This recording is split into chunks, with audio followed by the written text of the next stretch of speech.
really interesting. It is interesting. You should see the photographs. Yeah, and They're great. There's two complete burials that we've uncovered so far, and they had viewing glass, which is in their coffin. It's like from here up of the deceased. Oh, wow. So yeah, and there's just broken glass all over the top of them. Yeah. Oh, wow. It's really great. All right, are we ready? I think I'm ready. All right, well, good afternoon, everybody. Thank you for coming. I'd like to introduce Alexandra DeCarlo, and we're so glad to have Lexi here this afternoon. She's going to talk to us about her master's thesis, and she studied Revolutionary War soldiers' feet. So she's going to tell us all about the bones she found. Yeah. All right, enjoy. Could I request a little dim of the lights? Yes. Thank you. Beautiful. Okay, well, hello everyone. Thank you for coming out today on this very gray afternoon. I am going to explain to you about, like my mom said, the Cortland Street site in Lake George. And this is my thesis. The title is A Bioarchaeological Study of the Skeletal Foot Morphology of Early Revolutionary War Soldiers. I have a copy of my thesis up there if anyone wants to take a gander once I'm done. I've got this cool thing that I can change the slides with. Okay, so before I start, I want to go over a couple terms that I'm going to use throughout this presentation, just in case no one, or people aren't familiar with them. The first one is facet. This is a small articular surface, and that'll refer to when two bones connect with each other. There's a pretty flattened area that you can tell that connects with another bone. Dorsal is the top of the foot. Commingled refers to being mixed up or jumbled. In this case, I'm going to refer to a bunch of bones that got all disarticulated and mixed up in a giant pile of soil. And pathology is a disease, and that can be, in the bone and soft tissue, again, kind of anywhere on the body. And as a quick review of the skeletal anatomy of the foot, here's an image of what your foot looks like. There's 26 bones. There's one less bone than your hand. I'm going to use my cool laser pointer. So you have your tarsals, which are these bones down here. This is your heel. This makes up your ankle, your midfoot. These are your metatarsals. They're the long bones in your foot. And then these are the phalanges, which are your toes. You have three phalanges, or three sets of phalanges for 4 of your toes, and your big toe only has 2. And they're pretty big. Additionally, you have 3 arches in your foot. You have your transverse arch, which goes along the ends of where your toes begin and the ends of your metatarsals. Your medial, which is on the inside of your foot, and your lateral arch, which is on the outside. To give an overview of the focus of my thesis was the Cortland Street site. This was discovered in early February of 2019 on a very, very cold day. So the story behind this site is that, similar to what's happening in Kingston, in Lake George, they were going to build an apartment building, and the laws in your state, I don't know the extent of all of them, but they're different for for-profit commercial places versus residential. And where you have to have people come in, anthropologists come in and look at where you're going to build, and if you disturb the ground. Here, nobody had to come in, so they just went ahead and they were digging out the basement and got the foundation partially put in, and then people were like, there are bones sticking out of the side of the wall of the soil. Like, we should probably call somebody in. But by this point, there was a huge 25-meter long, really, really tall pile of soil with just a bunch of bones all mixed up in them. So there were 14 burials that were partially disturbed, partially in place. Those are the ones that were sticking out of the wall. You could clearly see the grave shaft of where the remains were placed. But there was one that was completely whole body, but the majority of them were disturbed. They were bisected.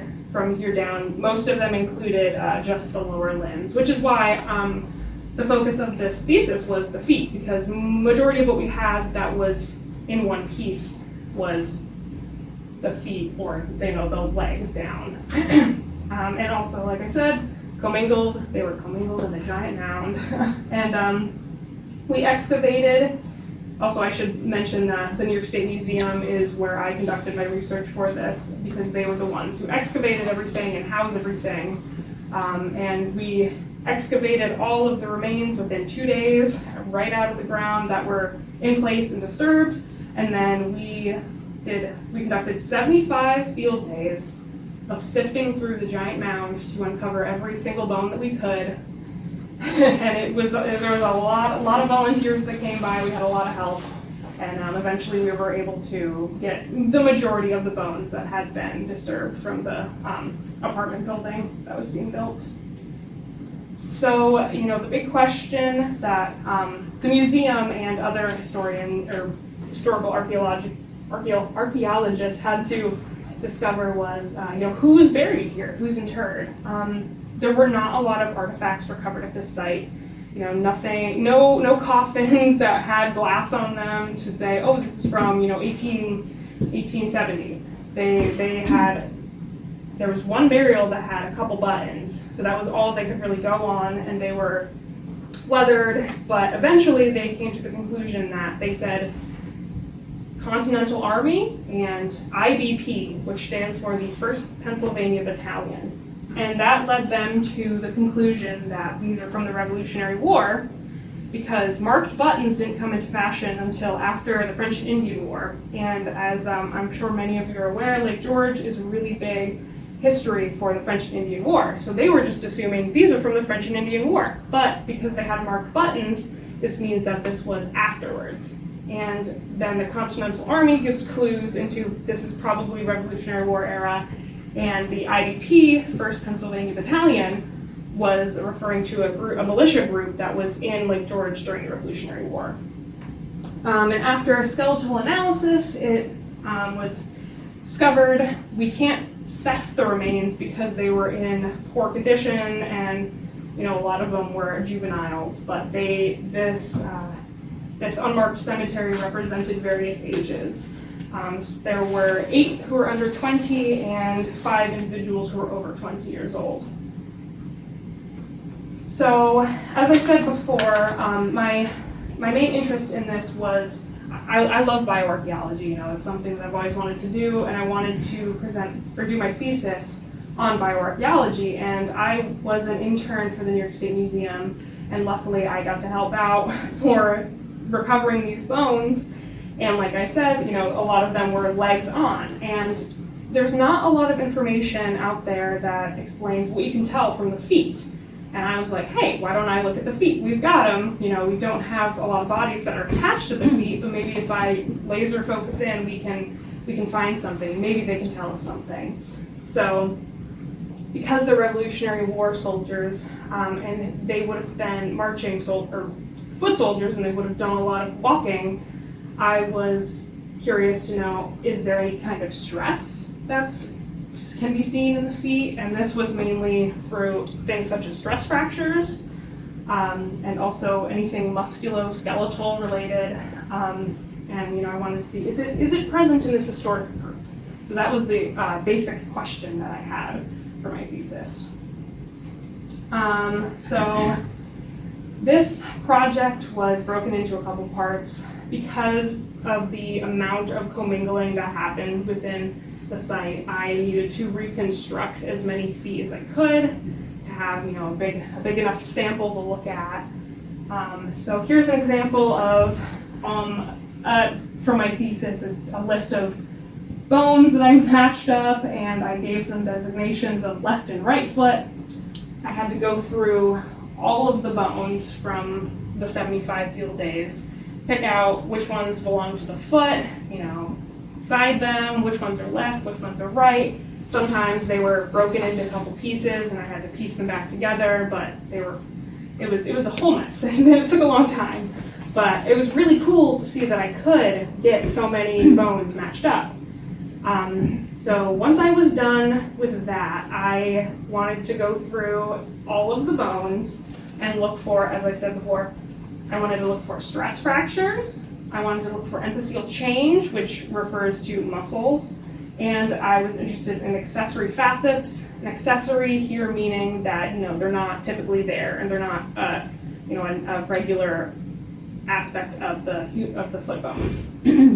And also, in order to see if what I was seeing in the Lake George group, if this was worth anything, I needed to compare it to a control sample, a group of non-soldier feet. So I had to compare it to that. Here's an example of what the lab looked like when I got all the bones sorted. As you can see, I had to go through and label each one with little pieces of paper to say where they came from. And I think these are sided at this point, but this is before I matched any of them up. So there was a lot of bones, and I think there were 2 more tables filled with this amount of bones, a huge cart that I would just pile them on.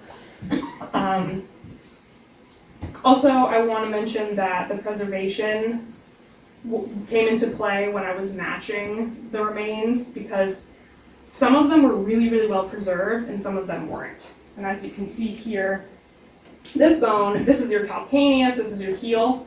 This is really beautiful. This is nearly perfect. It's only got a little bit of erosion, but for the most part, it's complete. And these bones over here, you can see that they're you can tell what they are, but they're really porous and really flaky. And I used that, the way that they looked, to match them up. And as you can see, none of these were together, but based on the way that they looked, I was able to match them together. And I also had the bioarchaeologists at the museum double check me to make sure that what I was seeing was correct, and they full-heartedly agreed that this was probably all from one person. Here's an example of a reconstructed foot. Now, I wasn't able to get a whole entire foot constructed in any case, but I could. This is one of the more complete bones complete feet that I was able to get. I didn't reconstruct any of the phalanges because they would be up here, your toes, because they were really eroded and missing, and it's really hard. They're like this big, so it was hard to match them if they didn't have ends. So I was only able to get the tarsals and the metatarsals. But here's another example of how preservation and appearance came into play, because these are all, if you can see here and on this side and over here, they're worn in a very similar way, and they all are a very similar color. And based on that, I was able to match them together, in addition to how they connected with each other. If their facets matched, then they would fit, but it happened that the ones that looked the same were the ones that fit together. So that was really great. And I was also able to match five left and right feet to create 5 individuals, if that makes sense. This is just a really cool story about how anomalies within the bones really helped me match up things, because this, if you can see up here, it's kind of broken looking. There is an epiphysis, which is the end of your bone, and they fuse when you're fully growing, but until then you have growth plates and your bones aren't connected. So seeing this not being connected, not having an end, this is a subadult. And it's really hard to match age of the tarsals to the metatarsals, because the tarsals are fully done growing way before your epiphyses fuse and your metatarsals. And I was like, how am I gonna reconstruct this? I can't tell but via age. But luckily, I was able to match this. It's called a cuneiform, to this bone, and they fit perfectly. And this bone had a really wonky facet. And I was like, okay, there's got to be another bone that looks weird like this, because it was just totally out of the ordinary. And then I was able to find this bone that had the same mirror image of that weird facet on this one, and they fit together perfectly. And by having those two, I was able to find this, which is your navicular, and it has this really strong triangular notch right there. And when these two are put together, they fit perfectly within this. Like they fit right there and right there. So I was able to partially reconstruct a sub-adult foot. So that was pretty cool. And then to go on to explaining my control group, like I said before, I needed to have a group that was representative of non-soldiers. Now, because when I was doing this research, it was during COVID, I didn't have a lot of time a lot of opportunity to travel outside of my institution at the New York State Museum to other places, so I worked with what I had in-house. And luckily, they had two different groups that were definitely known to be not soldiers. The first one is from the Oneida County Asylum. These are from the 1800s. I forget how many individuals, but there's like 90 individuals from this sample. And they were subjected to labor therapy when they were there, so they were doing a lot of hard work, outdoors. Men, I think, worked in the fields. Women did, I want to say, like indoor sewing a lot of the time. And then the second group that I worked with were police cases, and this means that the police had brought into the museum burials that didn't have a place. They happened to be on someone's property, then they were dug up. They weren't related to any kind of crime. They were historic, and they just didn't have any place to go. So they're stored at the museum. And so I worked with those. And then, as I said before, I compared this control group to the complete and the commingled remains from the Lake George Cemetery. Here is an example of a picture of me working, because once I had everything reconstructed, and you can see I separated them into little boxes. Like each box was a foot, and then they had little labels in them to say what they were. I went through and I created a list of the aspects of the foot that I was interested in recording, such as the stress fractures, metaphyseal change, any facets, and then any other random things that I thought was worth noting. So, after I looked through every single bone, I should have taken a count to see how many I looked at, but, here's my conclusions on stress fractures. So stress fractures, as a little bit of a background, why I thought they were so important is because they are really prevalent in military recruits.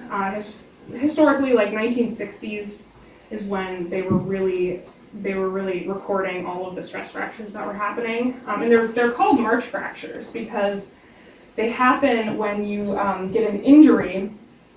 If you are going into the military and you're changing your lifestyle and you're doing a lot of physical activity, from being like a sedentary, high school student, to being out there training all the time, or being in, active combat, you can injure your foot, and then the more and more you use it, the more it weakens your bone, and then eventually you end up with a stress fracture.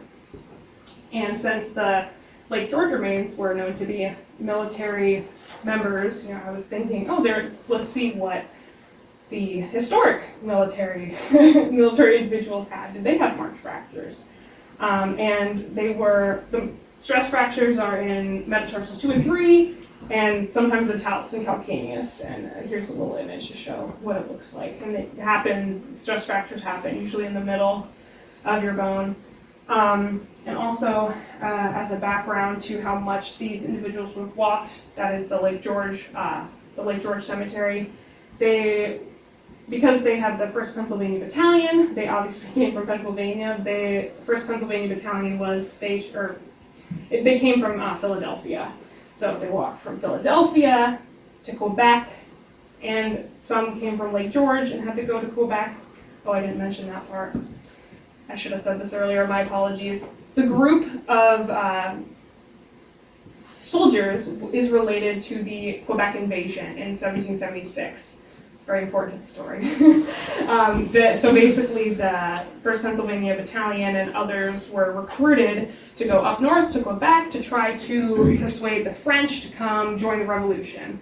But when they got up there, nobody really wanted to help them. So there was a big fight, a lot of people died, and then also there was a smallpox outbreak. So everybody got sick.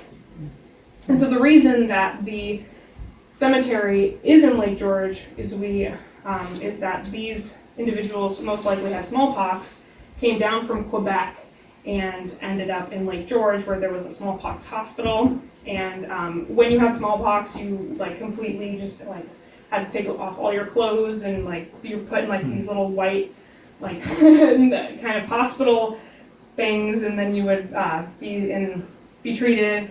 And then if you died, you wouldn't be buried in any like your uniform or anything. So that's why there was a lack of artifacts, except for the one that had the buttons, which we think that they were probably buried in their uniform.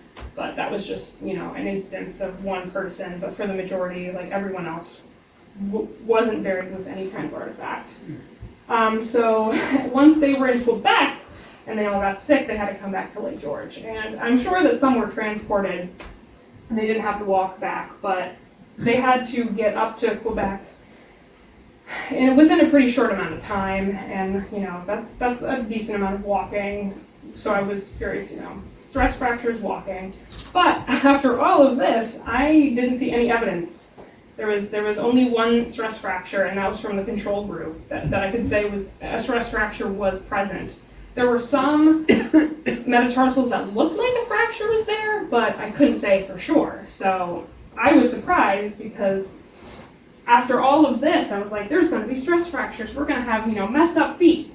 They looked great. There was very little evidence of stress fractures. So the second concept that I was working with was emphyseal change, and this refers to muscles acting on the bones. An emphysis is a muscle attachment site. This happens everywhere in the body. There's two types. There's one that connects the muscle directly to the bone, and then there's when bone connects to a muscle through a tendon. But what I'm interested in looking at here is when the muscle and the bone directly connect. Because on the metatarsals, there are they're deep muscles within your foot, but they directly attach to the body of your metatarsals, and they're on every single metatarsal.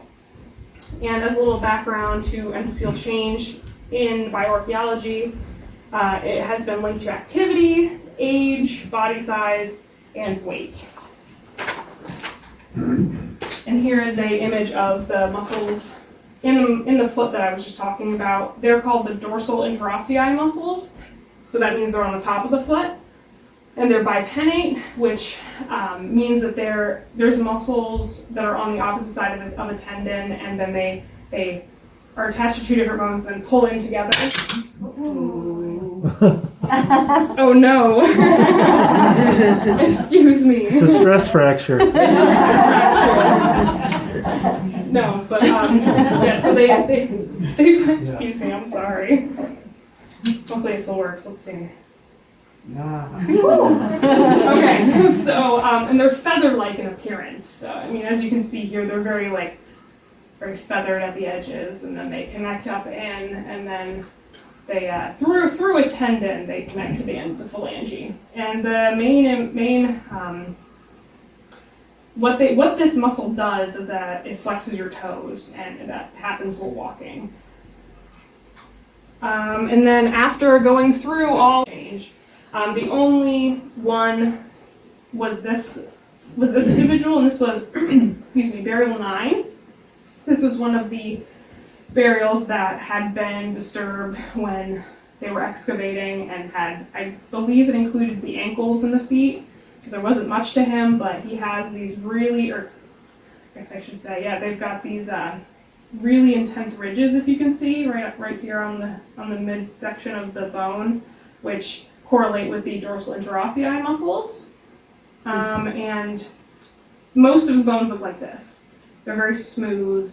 There's not a lot of change to them. So I can't say much in this aspect. I didn't think that necessarily the emphyseal change related to being a soldier, but I was still interested in maybe activity patterns within a certain group from the 18th century. This would be a factor that is from their lifestyle playing into what's on their bones. But for the most part, they all look like this. They didn't look like this. This was just an outlier. Okay, so the last thing I'll talk about here is the accessory anterolateral talar facet, which has become my new obsession. I think this is really cool. This is one of those facets that isn't there all the time, and it's seen in some people, not seen in others, but it's not really clear why it's there. A lot of the research that I did for this portion was based on modern podiatry studies, and the people only know that patients have this because they have pain and they come in and they're like, oh, there's this random facet that has developed, and this is like causing pain because your bones are pushing up against each other. And I wanted to see if this was present in the Lake George group, because when I was sorting through the bones, I saw a lot of them had this facet on the talus, and I wanted to see, is this in the majority of the population? Is it like the other two things I looked at? Is this just a weird outlier that somebody happens to have? Is this genetic, or is this population-based? And what I found is that every single person from Lake George, Cortland Street had these facets. Every single individual, the commingled and the ones that were excavated in place. So here's an example of what that facet looks like. These little boxes show, these are, obviously two individuals. This right here, that little lipping, looks like this, which is a normal facet. And this is on the lateral process of the talus, and the talus is what's in your heel. And then this one doesn't have anything. It's very rounded, and you don't see the same lipping coming up over the side. And here's another angle showing those same two bones, but from the front. It's very clearly a facet. And this one doesn't have it. So after finding all this out, and also comparing it to the control group, that it was more present in the Lake George group than in the control groups. Some individuals from the police cases and from the Oneida County Asylum had it, but it was not as prevalent as it was in the Lake George group. So what does this mean? Going back to my modern podiatry research, the accessory anterolateral talar facet is usually linked to rigid flat foot, but rigid flat foot has to do with if you have an injury or trauma to your foot and it makes your bones, you have broken bones, and then sometimes it deals with genetics of sometimes your bones can fuse together as you grow and create kind of one mass of a bone in your foot, which causes a rigidity to it. But I looked through all the bones and I didn't see any evidence of, great trauma to the foot. No evidence that there was the tarsal coalition is what it's called when all your bones fuse together. But then I had this hypothesis that I've not seen put anywhere else, is this related to flexible flat foot? And flexible flat foot is, it's normal variation of the foot. I'm thinking people who wear arch supports because they have a flat foot. It's that situation. So your foot's normal, but your muscles are just weakened, and then it just creates so that your medial arch goes more to the ground than being raised up. Sorry, that's too far. And I think I'm hypothesizing this flexible flat foot because when the muscles weaken, it displaces your navicular, and it causes hyperpronation and obliteration of the tarsal sinus axis, which is basically it's it's in the midsection of your foot, and it causes your talus to shift downwards a little bit, and then it can come and basically touch the calcaneus. And I'm thinking if you have flexible flat foot and your muscles are weakened and your foot kind of collapses and your bones shift, that perhaps, it's a normal variation, but it's just there because you have flat feet and your bones are rubbing together. Think it had anything to do with their shoes? Because I'm getting to that part. Oh. That's in here. Sorry. Questions will be answered at the end. Okay. All right. Thank you for the foreshadow. Okay. So I just this is just really quick, but I just wanted to point out some other really cool pathologies that I saw within the Lake George burials. and some other notable anomalies. They're just unique examples that I thought I'd share because they're cool. This one right here, this gaping hole, this is your heel, once again, your calcaneus. This is a tumor that they had in their foot, which you don't see very often. Like, the heel tumors are really rare, and this is probably like a lipoma tumor, which is like a buildup of fat.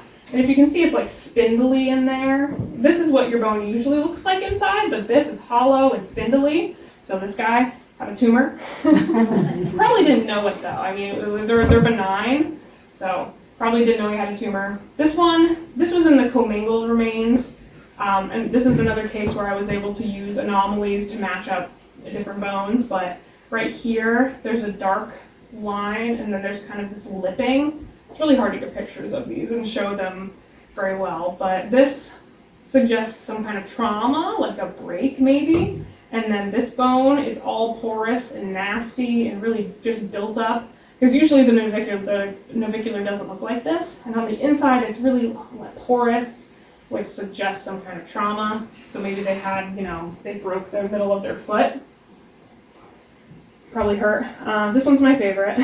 This is a lesion in the middle of someone. This is a burial 3B. This is another one that was bisected and when they were building the foundation. But as you can see, there's this giant hole right here. And this bone is swollen and really porous and nasty looking. But good for the person is that this looks like it's healing. It doesn't look like a fresh kind of wound. So when they died, it was probably on its way to healing. And you can tell that by it's kind of rounded on the edges there. What kind of injury would have caused that? I mean, it's hard to tell. It could be some kind of bone infection, or like this could be caused by some kind of soft tissue and bone trauma that turned into an infection. It's unclear, but it's definitely a lesion of some kind. Drop something on his foot? Yeah, I remember, did he drop like a knife on his foot and get impaled or something? Some kind of rock, maybe, but who knows. Okay, so my conclusions for looking at all the bones, looking at all of the control group, comparing everything, is that there's minimal evidence of stress fractures, so not a lot of stress based on walking, and not a lot of muscle change. But I want to say that there's a good chance that they probably had flat feet, which, I don't know, isn't very surprising, but it definitely tells us something, that there is the potential that they did have flat feet. And here's a little animation of the muscles that weaken when you get flat foot, and you can see this arch is just non-existent right there. And that would be the flexible flat foot. Okay, one last thing, the shoes. I really wanted to tie in the footwear of the 18th century because really, really interesting. So in the Revolutionary War, I'm sure many of you are aware, they had the Continental Army and militias. So there were two different types of men who would be in the military, but for the most part, they didn't have any kind of different footwear for being in the military. They would wear the shoes that they wore as a normal everyday citizen. And this varied. Some people wore moccasins, some people had hunting boots, but for the majority of it, they had black leather shoes with buckles. They were also straight-lasted, which means there was no difference between the left and the right foot. They were both made on the same mold. So you didn't have the shoes we have today. And also, I'm pointing out shoes because the military, within the Revolutionary War, shoes were one of the hardest things to get for the soldiers. That was the number one complaint. They wore through their shoes so quickly because they were walking everywhere, that was something they really needed. They were out there in the winter, out there in the summer, walking through water, walking in mountains, everywhere. So this was really hard for the military to continue supplying, and a lot of the time people had to go without shoes. And here's an example of what an 18th century male shoe would look like. And this silhouette would be, left and right would look exactly the same. And they would be black. Not that color matters, but. So my potential hypothesis with the shoes is there's conflicting studies on whether, shoes really help you in your foot and your arch support when you're walking. but there's a lot of studies to suggest that even going barefoot is better for your foot health, and straight-lasted shoes are recommended for people with flat feet to help with their foot. So it's interesting that also these people probably had flat foot and their shoes are straight-lasted, which probably ended up helping prevent stress fractures. And if they didn't have shoes, that would probably help with preventing stress fractures too. So even though they would be suffering and it's cold and they're wet and they didn't have any shoes, and I know that there's stories that they had to wrap like linen around their foot, but that would be not ideal, but they wouldn't get stress fractures. Or at least the chances of getting a stress fracture would be lowered by not having shoes. Additionally, as I was mentioning earlier about modern military recruits changing their activity and getting stress fractures, my hypothesis is why I'm not seeing stress fractures is because what people in the 18th century were doing was similar to when they went into the military. Even though people, lived in cities, it's not urban like we know it today, because I know urban people, modern day urban people have higher instances of foot problems, but, people who live in rural areas don't. I mean, they still have problems, but it's lower on average. So I'm thinking, people are probably still walking everywhere, main transportation via horse carriage, but if you want to go somewhere, you probably have to walk most of the time. And, that's not really changing when you go into the military. And also, there was no real intense military training. From what I could find, I think for the Revolutionary War, like you would train a couple times a month maybe, and you didn't have you like go off like you do now to this base camp and you go through, XYZ of running and climbing and marching and practicing to be in the military. You just kind of, like, especially if you were in a militia, you just, you were maybe training a couple days a month and then you would just go whenever you were called out to combat. So that's my hypothesis with the shoes. But to wrap everything up, that was my thesis. I didn't really find out too much, and I have to reiterate to what I was trying to fight against in the beginning is that your foot, it's blurry with the information that it can provide. But if you want to find out if people had flat feet, you probably can. But I mean, overall, like, this was a great experience. I think just even being able to reconstruct the feet was just very rewarding, and I learned a lot. And I just wanted to, even though no one from the museum is here, but I just wanted to throw out a big thank you to the New York State Museum because they were great. They let me come into their lab and be there for many, many, many months. And they helped me, answer my questions. And Lisa Anderson and Julie Weatherwax, if anyone knows them, they're great people. Really, really informative and just great. And thank you for everyone for coming and listening to me while I go on about feet. And that's it. Thanks everybody. And now I will take any questions. I do have to say one thing before the questions start. I just want everybody to know that Lexi does have her thesis up there if anybody wants to look at it. And she drew all the illustrations herself.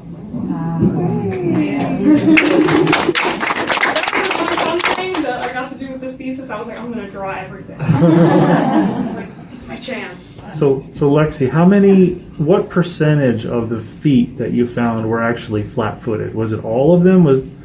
From the Lake George, Cortland Street site, yeah. So what percentage of the population today has flat feet? Is that something that's as prevalent? I wouldn't think, 100% flat foot seems like an anomaly to me. Why would they all have flat feet? I mean, there's many reasons that they could have flat feet, and that's not something that I really, like I didn't really look into the percentages, so I'm not entirely sure, but I know that, it's quite common to have flat foot, but like I said, the flexible flat foot is it's a normal variation of foot types. Like you have the cavus feet, which is like a high arch, and you have a plantis feet, which is when you have a flat foot. And then you can have a normal arched foot. So it's kind of like it could vary within the population. But I mean, more studies need to be done on this this type of population, like military And I know that flat foot is more prevalent in retired military individuals, so. Does smallpox have any effect on your bones or your bone structure? Would that have caused any kind of deformity? So having smallpox would not have affected your bones? No.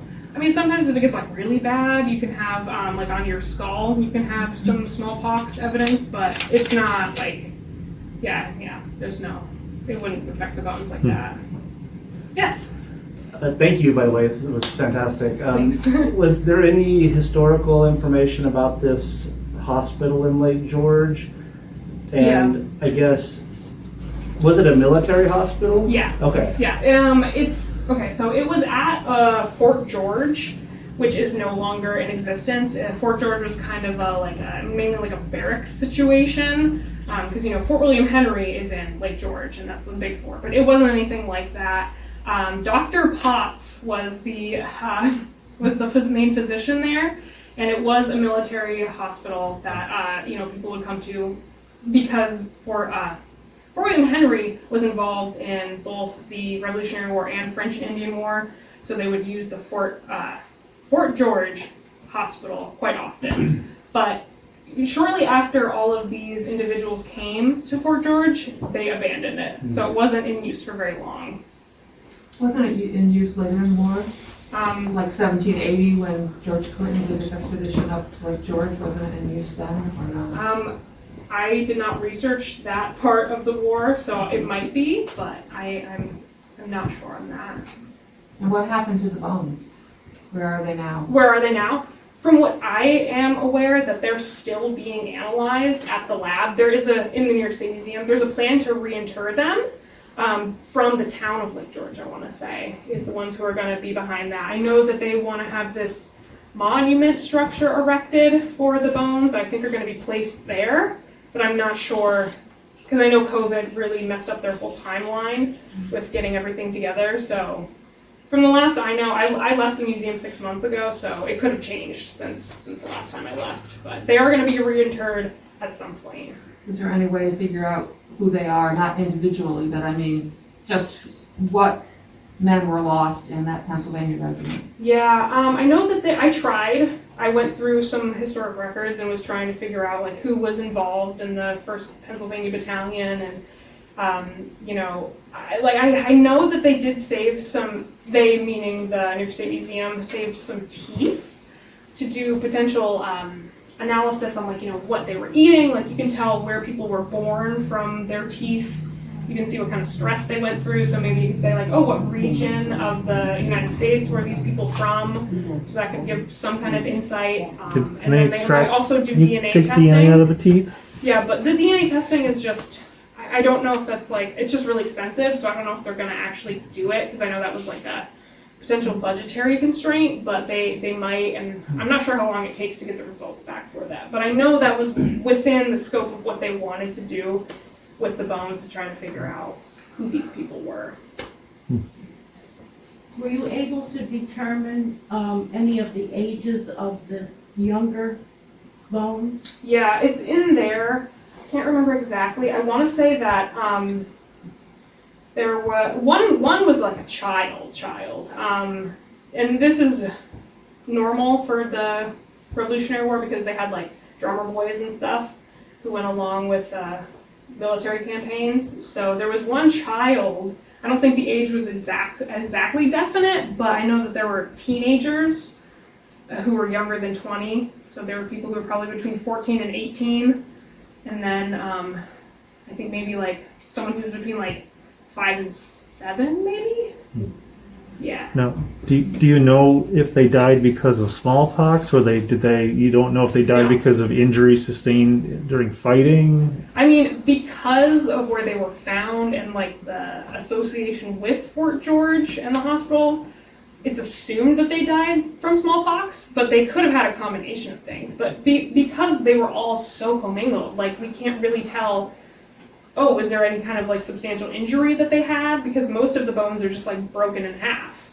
The legs, they were in multiple pieces, and some of them were hit by the bucket of the excavator, so they're just, it's hard to tell. But it's totally possible that, they died from other things, but the majority of the assumption is that they did die from smallpox. So they were commingled because of the excavation, not because they were thrown in a mass grave or something. No.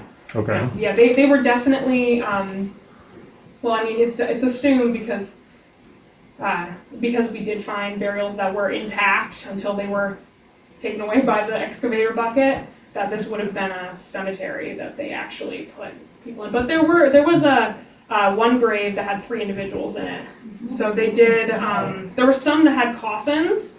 So they did have some people put in coffins, and then others didn't have coffins, so it was assumed that they were just put in the ground. And then there was that one burial that had 3 people, and you can make, I mean, it's not for sure, but there are assumptions like, oh, maybe they were just had a lot of people who died at once and didn't have a lot of time to dig multiple grave shafts. Could have been winter too. It could have been winter, yeah. There's many reasons why they would have put a couple individuals, but they were all, I wish I had the pictures. I drew for the museum the orientations of the bodies, and they were all like, they were placed like with their hands kind of in specific ways, so they weren't just like tossed in. They were like at least placed like this, you know. They had multiple ways that their hands were. Yeah. Did you find any horse bones? Mm-mm. The reason I ask is because when we went to Gettysburg, they shocked us by saying there were 25,000 rotting horses by the Battle of Gettysburg. Yeah. And I had never thought of the animals before. Yeah. And I wondered if there were any there. There were some animal remains, but I think they were dogs, so it could have been from, because they were on the site that the Cortland Street is at. Before they built the apartment building, there were little like log cabins that didn't have any foundations, and I'm not sure what was built there before, but no foundations were ever there, so who knows if it was like a neighbor that buried their dog like over in the area, or if somebody was staying there and had a dog that ended up getting buried. So there were no horses though, no big animals. Was the extent of the excavation then the jumbled up bit that had been dug up, and then the partially disturbed burials? Were you able to expand any further? So there's presumably a Yes. larger cemetery there that has not been touched yet. Yeah. Okay. Yeah, I mean, I know I don't know if they did GPR, which is ground penetrating radar, where they like drive this thing over the ground and they can see if there's grave shafts underneath the soil or underneath the surface. I'm not sure if they did that, but it is presumed that there's a larger cemetery. And I know that the owner of the land where the apartment complex is, I think it's completely built now, was going to donate some of the land to the town, but I don't know what's happened with that. Yeah, in terms of just New York State and even federal legislation around cultural resource management, was the construction stopped in any way to allow for, I mean, and why didn't that also get pressed to the extent that there was more sort of investigation of the area? I mean, they did stop. Okay. Dr. David Starbuck, I don't know if any of you are familiar with, he passed away like last winter, but regardless, he went out there and he was the first one on site to be like, oh, we need to like stop this. And they did kind of halfway through continue building, but they didn't dig outside of anywhere. They didn't do any more ground disturbance, so that was allowed. And then the museum also went back when they had to dig trenches for utility lines, and we did find, they were included within this, but we found, I want to say 7 more burials, but those were like really in poor condition, so. Yes. So it's fascinating that this group had such flat feet, so many of them compared to your control group. So I think that's what your discovery was. Yeah, that's my main discovery. So how long does it take to develop flat feet that would cause a bone change? Because that's how you figured it out. So is that something that happens within the time you're in service? Yeah, I mean, I should have said this. I don't think that necessarily having flat feet relates to being in the military, because you can develop flat feet like from adolescence, like on up. So it could take, I mean, it takes a couple years for like the bones really to have an effect on each other. But, I mean, this could be just from the lifestyle of living in the late 1700s and not being in the military, but But yet your control group didn't show that. yeah. So Yeah. that's where the interest is. Yeah, I know, and like, The control group you know, you didn't could- live in the 18th century. Is I mean, you could take. Is there a control group that you could use that was from a contemporary period, so you could look at other 1700 bones that were not necessarily See, that's what I military? wish I had been able to do because, but like, because it was in COVID, like I wasn't allowed to like travel anywhere else. Like, and I was trying to find, but I mean, the closest I could get was Yeah. 1800s. So maybe for your PhD, you can do that. Yeah. My PhD will continue this. And now I have a great base to be like, oh, there's all these questions that I found that I didn't even know I had questions about that I can really take, and maybe somebody else, if they're interested in this, can continue my research and really like be able to go out and compare it to other groups from the same time period. So yeah, because I mean that was my hope, but it didn't pan out that way. It's part of the scientific method, though, right? You have a hypothesis and a theory, and you examine the evidence, and you find that it's not to be true. Yeah. But that just makes you ask more questions. Yeah, exactly. Yeah. The button they found, is that the one you drew for the Archaeological Society? Yeah. Do you have a picture of that?